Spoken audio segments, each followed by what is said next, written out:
3B, we're going to talk about describing distributions. So all of these graphs that we have learned, we need to be able to look at them and describe four things: the shape, center, variability, and then outliers. Okay, so we'll go through those one by one.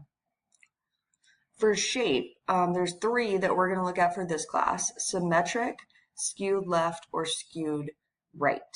Okay, and symmetric means, think about like symmetry in geometry, right? Like the left and right side are roughly the same, and the mean and the median would be roughly the same because there's probably not any outliers or extreme values.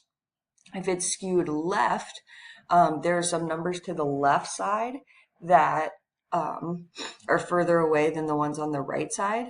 And so that means there's probably low outliers, and that's why your mean is going to be less than your median, because those low outliers will pull the mean down, but the median is resistant.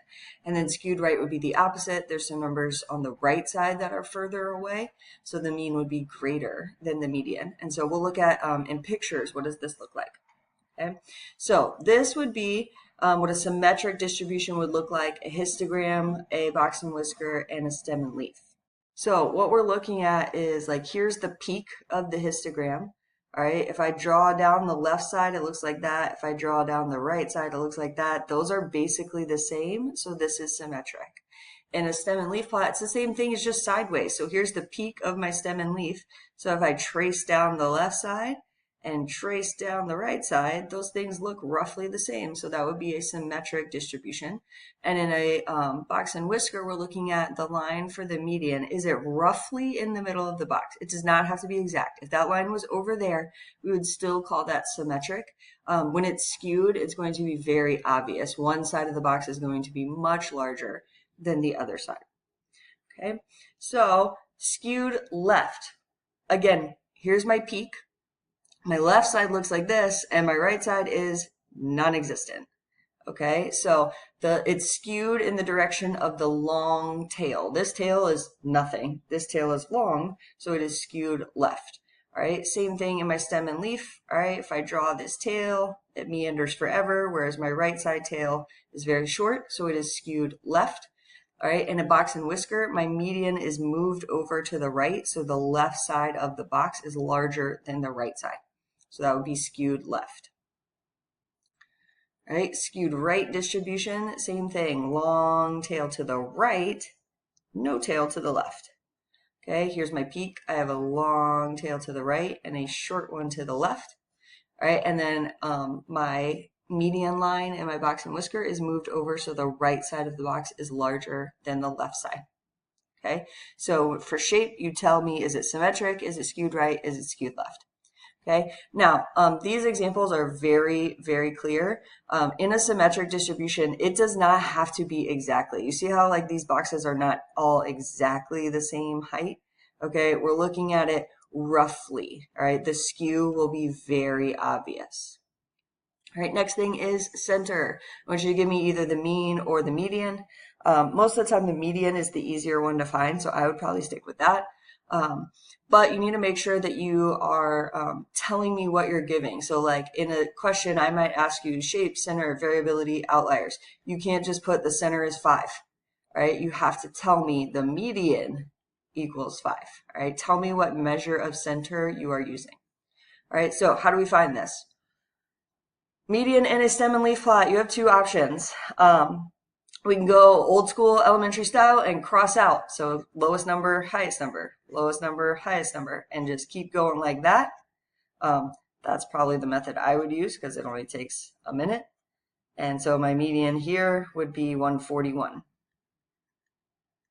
Okay. The other option is divide by the total number of values by 2 because the median is the middle. Okay, so if I count, there are 15 numbers in this stem and leaf plot. 15 divided by 2 would be 7.5. So therefore, my median is going to be the 8th number. So if I start at the beginning, 1, 2, 3, 4, 5, 6, 7, 8, my median would be 140. All right, and maybe you noticed, and we're yelling at the screen when I did it before, I crossed out the wrong number. I crossed out the next lowest number instead of the next highest number. So either way I do it, I get a median of 140.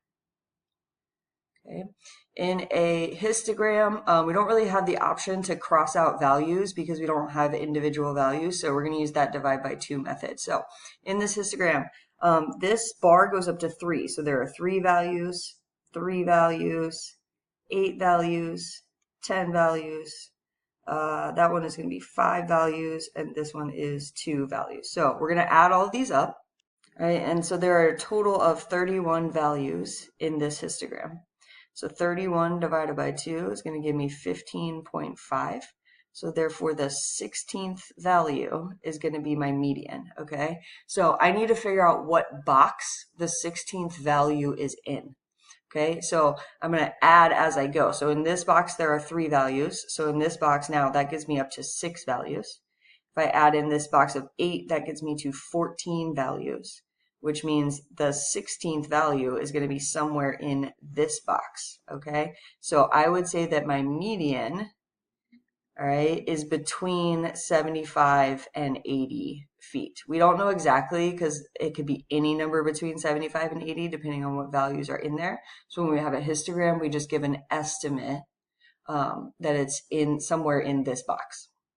All right, and then median from a box and whisker, that's the easiest one of all. The box and whisker looks like this. That line is the median. So whatever this line is at, it'll be on a number line and it'll tell you like 57. Boom, there's your median.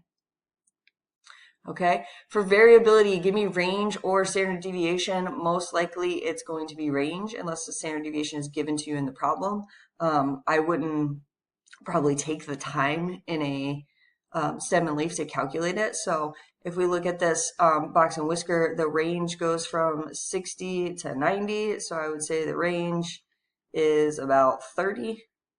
All right. In my stem and leaf, the highest number is 164, the lowest number is 108, so my range is whatever those two things are subtracted. If I'm looking at a box and whisker, I would know what the max is and I would know what the min is, and I would just subtract those two numbers and that would give me my range. Okay, so for variability, give me the range. And then for outliers, we already did this in the first lesson. You're going to show me the math for the 1.5 times IQR rule. You can't just say no. You have to prove it, and you prove it by showing the math. All right, so we would do the math for the 1.5 times IQR rule, and then either say there are no outliers if everything is within your cutoffs, or if there's some outside, don't just say, yes, there are outliers. Tell me what the outliers are. So, you know, if your low cutoff is 7 and your high cutoff is, I don't know, 34, and your data set, excuse me, goes like 8, 9, 10, 12, 50, all right? Don't just say, yes, there's an outlier. Say, yes, 50 is an outlier. Okay, tell me what the number or numbers are that the actual outliers are. Okay, and that is it for describing distributions.